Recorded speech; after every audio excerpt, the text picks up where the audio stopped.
여러분 안녕하세요. 저는 여러분들의 좋은 친구 김 선생입니다. 아르헨티나에서 정상적이지 않은 새 대통령이 당선됐습니다. 저희 모두 알고 있듯이 아르헨티나는 최근 몇 년간 경제적 어려움, 통화 가치 하락, 다양한 국내 갈등 심화 등으로 어려움을 겪고 있습니다. 이에 새 대통령은 취임 직후 극단적인 조치를 취해 아르헨티나 페소 가치가 2배 평가전화되었습니다. 순간적인 환율 변동과 장기적 환율 추이를 보여드리겠습니다. 저는 외환 투기 시 정책과 동향, 특히 경제 환경을 고려할 때 많은 관심을 갖습니다. 경제 동향은 대개 상대적으로 명확합니다. 비행기의 이착륙과 마찬가지로 관성이 크고 방향을 마음대로 바꾸기가 쉽지 않습니다. 주식시장은 정서적인 영향을 받기 쉽기 때문에 경제의 실제 상황을 어느 정도 완전히 반영하지는 않습니다. 이는 운전의 엑셀러레이터와 브레이크에 더 가까운 것이며 때로는 급정거와 출발이 있을 수 있습니다. 따라서 저희는 주식시장에서 정서주기의 역할을 더 고려하게 됩니다. 현재 주식시장의 심리는 미국 통화정책에 가장 큰 영향을 미칩니다. 최근 대선 압박 속에서 바이든은 연준에 큰 영향력을 행사하고 있다. 어제 저녁 FOMC 회의 결과가 발표되기 몇 시간 전에 옐런 미국 재무장관은 공개적인 연설을 했습니다. 그는 인플레이션이 둔화함에 따라 연준이 금리 인하를 고려하는 것은 당연하다고 말했습니다. 옐런은 바이든과 매우 좋은 관계를 갖고 있으며 연방준비은행 의장도 역임했습니다. 그래서 이전에도 몇 차례 일어서서 통화정책 완화에 대한 기대감을 표명한 바 있습니다. 그 결과 연준은 동요되지 않았고 바이든도 지난 주말 어쩔 수 없었습니다. 그는 직접 나서서 경제 지표가 좋다고 해서 금리를 인상해야 하는 것은 아니다라고 다시 입장을 바꾸었습니다. 여러분들은 한 달 전에 그가 언제든지 추가 인상될 수 있다고 말했던 것을 기억하시나요? 거의 그가 치매에 걸린 것 같은 사람이었습니다. 파월 역시 이번에 매우 정치적이어서 연준의 전반적인 기조가 누글렀습니다. FOMC 주요 내용은 다음과 같습니다. 성명서 요약에 관해서는 여전히 약간의 품위를 유지했습니다. 금리를 예정대로 유지하고 긴축 속도를 계속 유지하며 추가 금리 인상 정도를 평가하기로 만장일치로 동의했다고 밝혔습니다. 금리 전망을 보면 내년에 금리가 75bp 기준 50bp 인하될 것이라는 점을 알 수 있고 2025년에는 금리를 4번 더 인하하는 것을 알 수 있습니다. 파월 의장은 적절하다면 금리를 추가 인상할 것이라며 인플레이션 목표 2%를 달성할 수 있다고 확신할 때까지 긴축 정책을 유지할 것이라고 말했습니다. 이 말은 보여주기식 형식적인 말입니다. 핵심은 다음과 같습니다. 첫째, 금리 인하 시기를 논의하고 고민하는 단계인데 금리 인하가 이미 가시화되었습니다. 둘째, 장기간 높은 금리를 유지하는 것은 경기 침체로 이어질 수 있습니다. 셋째, 금리를 인하하기 전에 인플레이션 2%까지 기다리지 않는 이유는 시기가 너무 늦어 목표를 초과할 것이기 때문입니다. 인플레이션 전망에 대해서는 연준은 2023에서 2025년 전체 평균 인플레이션 전망을 낮췄습니다. 파월 총리는 인플레이션이 완화됐지만 여전히 너무 높으며 앞으로 나아갈 방향이 불확실하다고 말했습니다. 경제 전망? 내년 GDP 성장률 전망을 하향하였습니다. 파월 의장은 경제활동 성장이 급격히 둔화됐지만 경제가 불황에 빠졌다고 믿을 만한 근거는 거의 없다고 말했습니다. 또한 인플레이션은 개선되었지만 실업률은 크게 증가하지 않았습니다. 최근 시장에서는 내년 3월에 1차 금리 인하 가능성이 최대 70%에 달할 것으로 보고 있습니다. 파월의 태도가 매우 복잡하다는 것을 느낄 수 있습니다. 객관적으로 말하면 아직은 금리를 인하할 때가 아니지만 하지만 이제는 금리를 인하하겠다고 모두에게 말할 이유를 찾아야 하는 것처럼 보였습니다. 이렇게 되면 시장이 먼저 반응하고 그 다음에 파월이 종합적으로 평가합니다. 독립적인 결정을 내린다고 주장하는 연준 역시 체면을 지키면서 정치를 해야 합니다. 사실 그가 바이든의 당선을 책임져야 한다는 것은 모두가 알고 있는 사실입니다. 시장은 연준의 항복을 보고 새로운 기대를 갖기 시작했습니다. 어젯밤 미국 3대 지수는 모두 1.38% 정도 올랐는데 기업의 성장 추세와 관계없이 먼저 상승하였습니다. 물론 우리 주식시장에도 호재입니다. 오늘 주식시장은 상승세를 보이며 하루 종일 횡보세를 보였습니다. 마감 기준 코스피와 코스닥은 각각 1.34%, 1.36% 상승해 1300개 종목이 상승해 전체의 절반을 차지했습니다. 기관과 외국 자본은 코스피와 코스닥으로 순유입되고 있으며 순매수액은 각각 1300억에서 7000억 원에 달할 정도로 상대적으로 큰 순매수 규모를 보이고 있습니다. 오늘은 실제로 주식을 보유하지 않은 사람들에게 매우 불쾌한 일입니다. 상승 이후 하루 종일 등락을 거듭했기 때문에 시장 추세는 없었고 시가와 종가의 차이는 크지 않았습니다. 심지어는 조금 떨어지기도 했습니다. 단기적인 관점에서 보면 우리는 이 기간 동안 여전히 일부 주식을 보유했지만 해당 주식을 모두 공매도 포지션에 매도하지는 않았습니다. 때로는 당일에 매수했다가 다음날 시장이 다시 상승할 수도 있고 다시 매수하기에는 너무 늦을 수도 있습니다. 지수는 오늘도 여전히 최고치를 경신했습니다. 최근 시장 상황은 전형적인 충격의 상황이었습니다. 내일 하루 정도 시장이 다시 상승했다가 다음 주에 2, 3일 정도 다시 상승했다가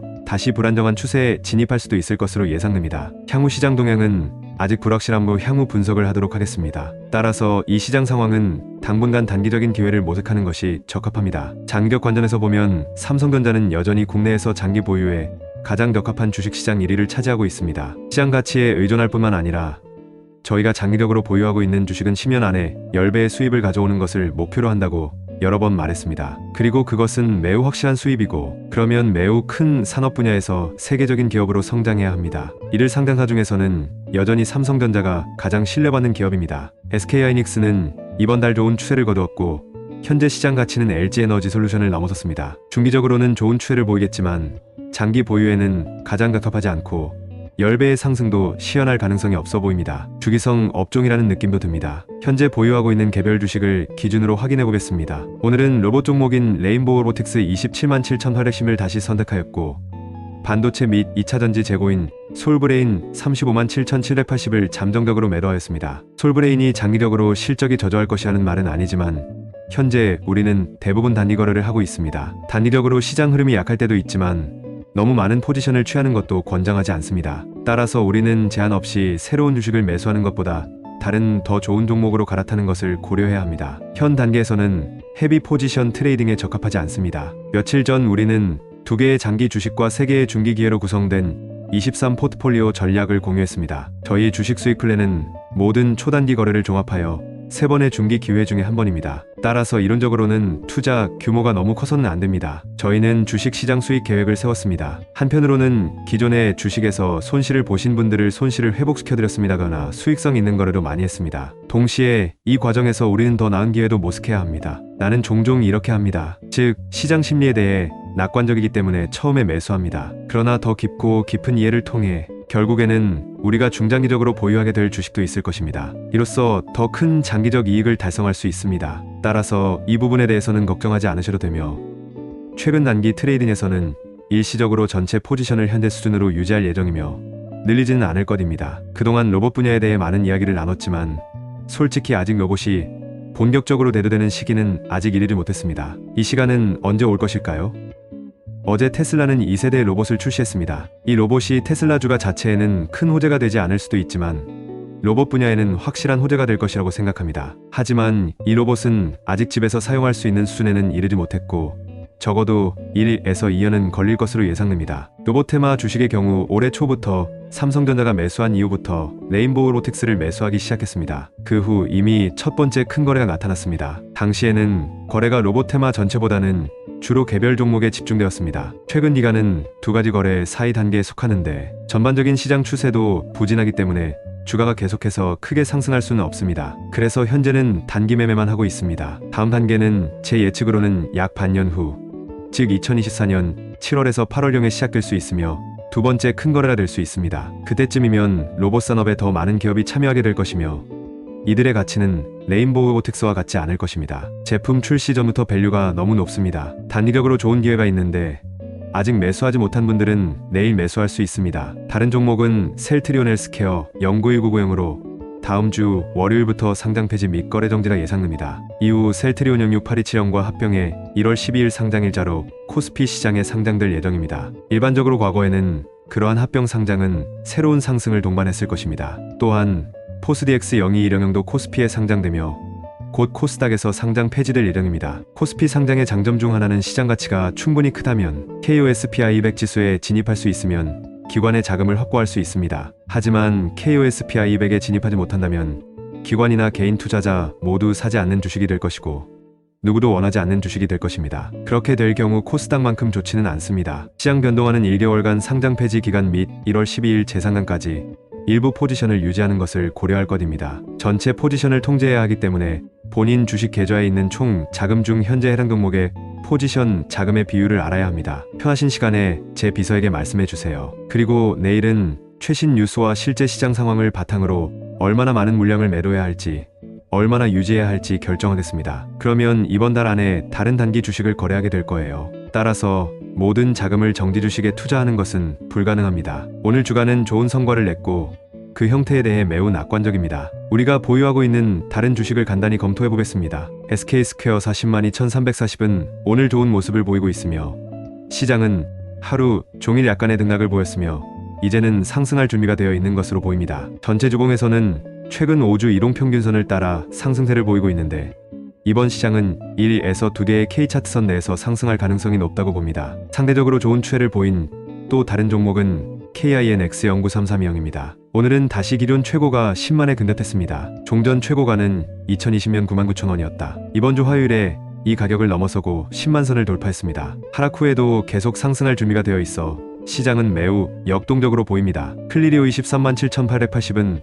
오늘 3.4% 상승했고 최근 새로 설정한 손절가는 이번 주 최저치인 27,150보다 낮습니다. 예상대로 시장은 이 지점 이하로 떨어지지 않았습니다. 이제 주봉에서 볼 때 작은 바닥이 형성되었습니다. 월봉에서 보면 바닥에서 점차 상승하고 있으며 현재는 더 큰 상승 돌파 추세가 있습니다. 우리가 주목하는 것은 월봉 고점 돌파 여부이다. 이제 월봉은 이동평균선의 지지선을 받았으며 바닥에서 계속 상승하고 있습니다. 다음에 가격이 29,200 이상으로 오를 수 있다면 추가 매수하는 것을 고려할 수 있습니다. 그럼 여러분 시간이 지나면 알려드리겠습니다. 그렇다면 여러분들이 제기한 질문에 답변드리겠습니다. 몇몇 분들이 언제 애플 주식을 팔아야 하는지 물었습니다. 애플의 시가총액은 우리 한국 주식시장 전체의 2.8배에 달합니다. 세계 최대의 시가총액을 보유하고 있으며 여전히 업계의 벤치마크가 되고 있는 회사와 경쟁하려면 용기가 필요합니다. 제 분석은 이렇습니다. 우선 휴대폰 산업은 이미 정점에 도달했습니다. 기본적으로 애플의 시장 점유율은 떨어지지 않고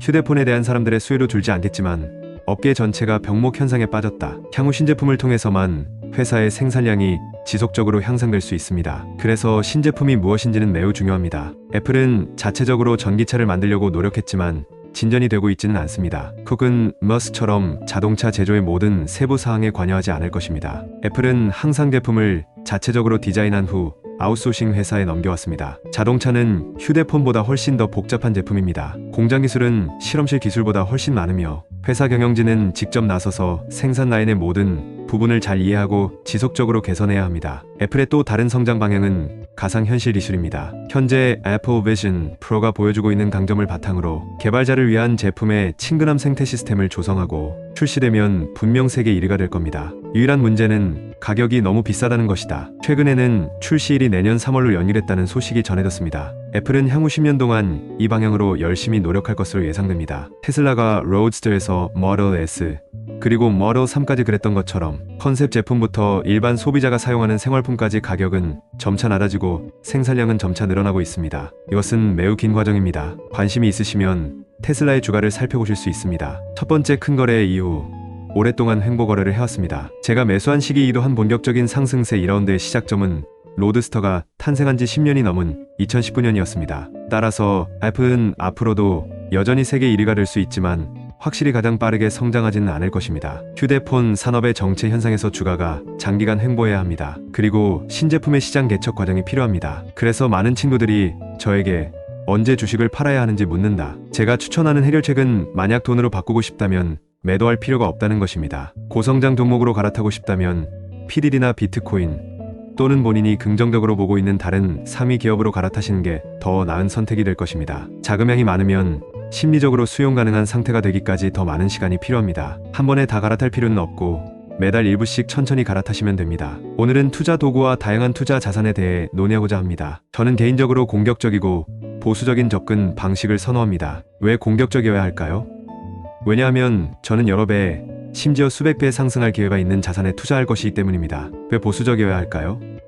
왜냐하면 투자 도구를 선택할 때 단순함을 유지하고 스스로에게 추가적인 부담을 주지 않으려고 노력하기 때문입니다. 이 개념을 바탕으로 몇 가지 공통 자산과 투자 수단을 나열해 보겠습니다. 먼저 다양한 인덱스 펀드에 대해 알아보겠습니다. 첫 번째는 인덱스 펀드이다. 어제 언급했듯이 주식을 사는 것은 일반적으로 향후 10년 동안 10배 이상의 수익을 달성하는 최고의 회사가 될 것이라는 길에서 이루어집니다. 하지만 코스피 200 인덱스 펀드나 코스닥 150 인덱스 펀드 등 특정 인덱스 펀드를 매수한다면 그러한 목표를 달성하기 어려운 경우가 많습니다. 미국에서 나스닥 인덱스 펀드나 S&P 500 인덱스 펀드를 매수한다고 해도 기본적으로 이런 수익을 얻는 것은 불가능합니다. 왜일까요?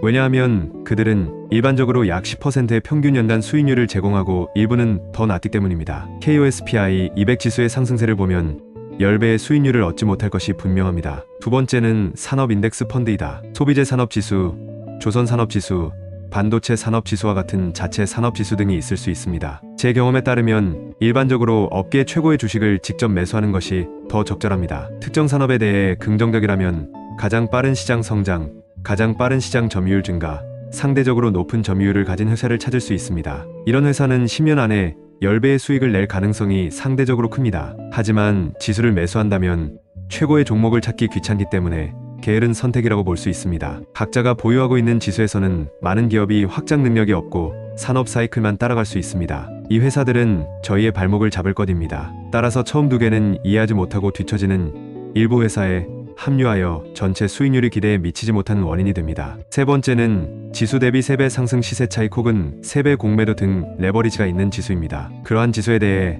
어느 정도 들어보셨을 것입니다. 이런 인덱스 펀드의 장점 중 하나는 시장이 급락할 때 3배의 시세 차익 매수를 한다 해도 물량이 급격하게 늘어나거나 손해를 보지는 않게 됩니다. 하지만 시장이 빠르게 상승할 때 여전히 돈을 벌 수 있는 기회가 있고 3배의 레버리지로 돈을 벌 수 있습니다. 그러나 그 원리는 무엇입니까? 시장이 하락하면 포지션이 계속 감소합니다. 시장이 상승하면 포지션이 계속 늘어나게 됩니다. 이것이 거래의 방식입니다. 시장이 상승하든 하락하든 상관없이 장기적으로는 두 지수를 모두 보유하면 두 지수 모두에서 손실을 볼 수 있습니다. 변동성이 큰 시장에서는 모든 상승 및 하락이 지수 포지션의 증가 및 감소로 이어질 수 있기 때문입니다. 이로 인해 잠재적으로 큰 비용 손실이 발생합니다. 이러한 비용 손실에는 수수료, 거래세 및 스프레드 영향 비용 등이 포함될 수 있습니다. 따라서 모든 것을 고려해 볼 때 본인의 자금은 저희의 투자 요구 사항을 충족하지 못하는 다양한 수수료로 인해 손실을 입을 수 있습니다. 네 번째는 일부 상품 인덱스 펀드입니다. 원자재에 장기 투자는 하지 않겠지만 중기 트레이딩 보유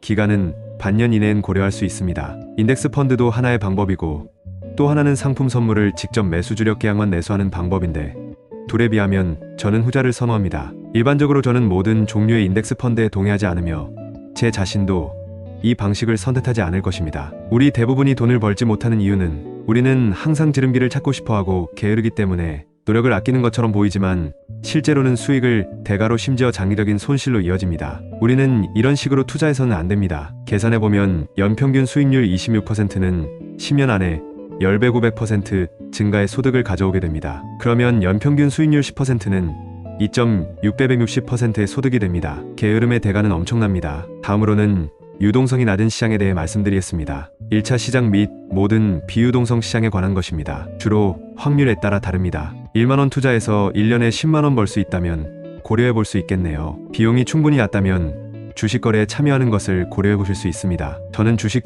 거래에 자주 참여하는데 참여 과정이 단순히 돈을 벌기 위한 것만은 아닙니다. 투약 당첨자는 거의 없고 총 수입도 높지 않기 때문입니다. 하지만 종목이 시장에 상장되기 전에 완전히 파악하여 거래, 시작 후 바로 매수할 수 있도록 일반적으로 종목이 시장에 상장되기 전에 관심과 조사를 시작합니다. 신주에 관심을 두는 친구들이 종종 있는데 제가 제안하는 것은 일부 대기업과 인디 기업의 경우 기회가 있으면 사고 청약에 당첨되면 매수하시고 당첨되지 못하면 잊어버리라는 것입니다. 소규모 회사에 대해 더 많은 조사를 해야 하고 무작위로 매수하지는 마시길 권유드립니다. 여러 계좌를 가질 수 있는 능력이 있다면 여러 계좌를 이용해 함께 신주를 개설할 수 있으며 일반적으로 신주가 상장되면 즉시 수익을 얻을 수 있습니다. 그렇지 않은 경우 일반적으로 한 달 이내에 상승이 나타나 이익을 가져올 것입니다. 승률을 고려하더라도 연 20% 이상의 승률을 달성할 확률은 적지 않으며 다른 주식을 매수하는데 지장을 주지도 않습니다. 에어드롭, 화이트리스트, 신규 코인 발행 등 암호화폐를 활용하는 흥미로운 방법이 많이 있습니다. 20년 만에 블록체인은 DeFi, SUM으로 알려진 호황기를 맞이했습니다. 많은 탈중앙화 금융상품이 호황을 누리고 있으며 활성화를 促진하기 위해 코인 발행 시 사용자에게 에어드롭, 보상을 제공할 예정입니다. 20년 말 UNI 스왑의 통화를 시작으로 각 온체인 계좌는 $1000, 1000에서 2만을 받을 수 있습니다. 저는 5명으로 구성된 소규모 스튜디오에 투자하여 온체인 자동 프로그램, 지문 브라우저, 고정 IP 등의 도구를 만들었습니다. 400개의 온체인 주소를 관리하고 일괄 에어드랍식의 활동을 했습니다. 나중에 우리 모두는 잘 알려진 데리치, ENS, GMT, 아베트럼, 어피메즘 등으로부터 좋은 수익을 얻었습니다. 2년 넘게 평균 약 $6만 한화로 8천만원 상당의 순수익을 얻었고 개인 대당금 도 비교적 많이 받았습니다. 지금 이런 프로젝트에 참여하시면 실제로 100배 이상의 확률을 얻으실 수 있습니다. 최근 인기를 끌고 있는 뒤문 컨셉 코인인 오르디와 새로 상장한 세치는 많은 사람들이 초기 단계에서 수천 달러를 투자하여 결국 수백만 달러를 거두고 있습니다. 그러나 이러한 유형의 게임 플레이는 학습 비용이 매우 높기 때문에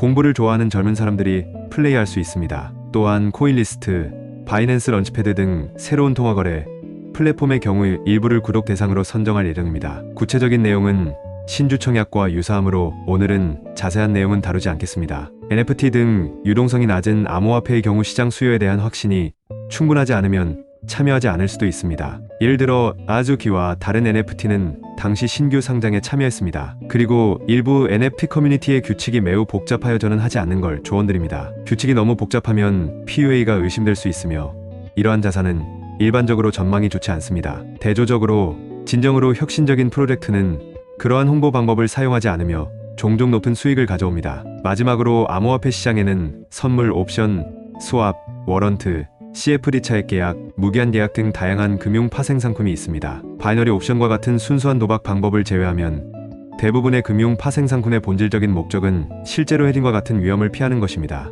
예를 들어 제가 국제항공사라면 두 가지 문제를 동시에 고려할 것입니다. 첫째, 미국 달러에 대한 원화 환율이 본인 수입에 영향을 미칠 수 있는 것과 둘째, 항공유 가격도 수입에 영향을 미칠 수 있다는 것입니다. 그러므로 저는 금융시장에서 해지할 것이다. 연초에는 연중 환율 변동 위험을 피하기 위해 한국 원화에 대한 미국 달러 환율을 매도했습니다. 저는 제 예상 수익에 따라 공매도 금액을 결정하고 제가 번 모든 달러는 연초의 환율로 원화 수익으로 계산됩니다. 또한 금융시장에서 항공연료 선물을 미리 매수할 수 있습니다. 저는 한 해 동안 필요한 제트 연료의 양을 기준으로 선물의 양을 결정합니다. 이처럼 항공유 가격이 1년 내내 오르든 내리든 저와는 무관합니다. 연초에 이미 가격을 정했기 때문입니다. 재정적 부담을 줄이기 위해 저는 주로 레버리지를 사용하는데 예를 들어 10%의 마진만 지불하면 됩니다. 따라서 레버리지, 선물이나 옵션의 원래 목적은 전문가에게 편의를 제공하여 가격 변동에 영향을 받지 않고 본인들 일에 집중할 수 있도록 하는 것이었습니다. 그러나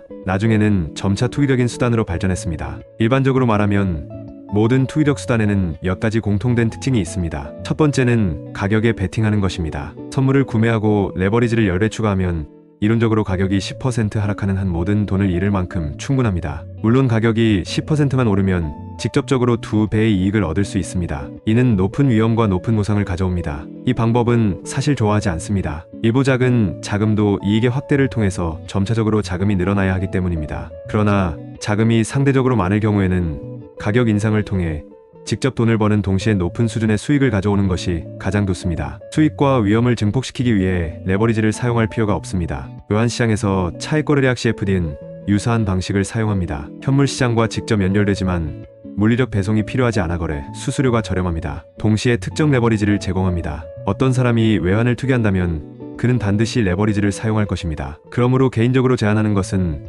외환시장을 하지 않도록 노력하는 것이며 기회가 있을 때 몇 년에 한 번씩 참여하면 충분합니다. 두 번째는 시간의 도박을 하는 것입니다. 옵션 거래에서는 지정된 시간 내에 목표 가격에 도달할 수 있는지가 가장 중요합니다. 실패하면 옵션 가격은 결국 0으로 돌아갑니다. 따라서 옵션 거래에는 시간과 가격이라는 두 가지 변수가 있습니다. 옵션뿐만 아니라 많은 기업가들은 특정 기간 내에 특정 주식시장에서 IPO를 수행하기 위해 도박을 거는 계약을 체결합니다. 결국 모두 실패했습니다. 저는 이런 압박적인 도박을 좋아하지 않는다. 그리고 이런 고위험 게임 플레이는 대부분의 사람들에게 적합하지 않기 때문에 지난 6에서 7년 동안 내 총 자산 가치가 증가하였지만 저는 이 수단을 다시는 사용하지 않았습니다. 제가 좋다고 생각하는 것은 무기한 계약입니다. 무기한 계약은 외환시장의 CFD와 유사하게 암호화폐 공간에서 특별한 수단입니다. 우선 이 수단의 특징은 일정 시간에 8시간마다 요금을 정산한다는 것입니다. 종종 시장 분위기에 따라 매수자가 매도자에게 돈을 지불할 수도 있고 그 반대일 수도 있습니다. 비율은 마이너스일 수도 있고 플러스일 수도 있습니다. 연간 이자율은 최저 0% 미만일 수도 있고 최고 20% 이상일 수도 있습니다. 직접 현물 거래와 비교하면 약간의 차이가 있습니다. 첫째, 계약 처리 수수료가 더 낮을 수 있습니다. 현물 거래의 비용은 일반적으로 더 높습니다. 예를 들어 단기 밑주미 거래를 할 때 계약 수수료는 대개 10,000분의 4인 반면 현물 거래의 수수료는 최대 1000분의 2에 달하며 차이는 최고 5배에 달합니다. 둘째, 계약의 유동성이 더 좋고 차익 거래자와 시장 교섭자가 많아 거래할 때 거래 상대방이 늘어나고 영향 비용이 낮아집니다. 레버리지도 제공하지만 레버리지는 절대 사용하지 않으며 현물 거래와 마찬가지로 자산을 사고 싶은 만큼의 자본금을 지불합니다. 이렇게 하면 고위험 거래에서 레버리지에 의존하기보다는 시장 유동성과 수수료만 활용함으로써 더 큰 확신을 가질 수 있을 것입니다. 이를 시장은 상대적으로 변동성이 크며 레버리지 없이도 수익을 2배로 늘리는 것이 쉽습니다. 종합해보면 자산에서 저는 상대적으로 개방적이고 긍정적인 자세를 유지하며 특정 자산 유형을 함부로 부정하지 않습니다. 승률과 확률이 맞다면 시도해볼 수 있습니다. 하지만 저는 자산을 종합하는 것을 좋아하지 않으며 게으른 일을 하지 않습니다. 유동성이 낮은 투자 상품과 EXIT 비용을 합치면 더 높은 수익률을 요구해야 합니다. 수단 선택에 있어서 나는 상대적으로 보수적이며 레버리지 투자 방법을 쉽게 사용하지 않으며 시간적 제한을 두거나 도박을 하지 않습니다. 만약 이와 관련하여 질문이 있으면 언제든지 제 비서에게 보내주세요. 마지막으로 오늘 공유한 모든 내용을 요약해보겠습니다. 첫 번째는 연준의 FOMC의 결과였으며 이번에 파월은 마침내 바이든의 말에 따라 금리 인하 준비에 대한 기대감을 높였습니다. 그렇다면 우리 지수의 전반적인 방향은 가까운 미래에 여전히 변동성이 크지만 그래도 최근에는 여전히 낙관적입니다. 그러므로 우리는 단기 거래에서 더 나은 기회를 갖게 될 것입니다. 개별 종목의 경우 셀트리온 헬스케어 일부를 내일 매락하고 일부는 회사 합병 후 매락할 예정입니다. 클리오의 경우 현재 월봉 최고가에 집중하고 돌파한다면 계속 매수할 준비가 되어 있습니다. 그런 다음 애플의 몇 가지 상황에 대해서도 논의했습니다. 여전히 모두에게 추천합니다. 업계의 최고의 기업을 소유하고 장기 성장의 수익을 얻으실 수 있습니다. 물론 앞으로도 제가 가장 좋아하는 회사들을 여러분과 공유하겠습니다. 마지막으로 다양한 자산 유형과 투자 수단에 대해 다양한 시장에 개방적이고 다양한 수단을 통한 보수적인 전략을 취했습니다. 지설적으로 말하면 현물을 최대한 보유하도록 하고 유동성이 좋지 않으면 이를 만회하기 위해 더 높은 잠재적인 이익이 필요할 것입니다. 오늘 공유는 여기서 마치도록 하겠습니다. 내일은 유명한 쿼드루플 위칭입니다. 실제로 시장에 미치는 영향은 평균적이며 다양한 뉴스 보도만큼 심각하지 않습니다.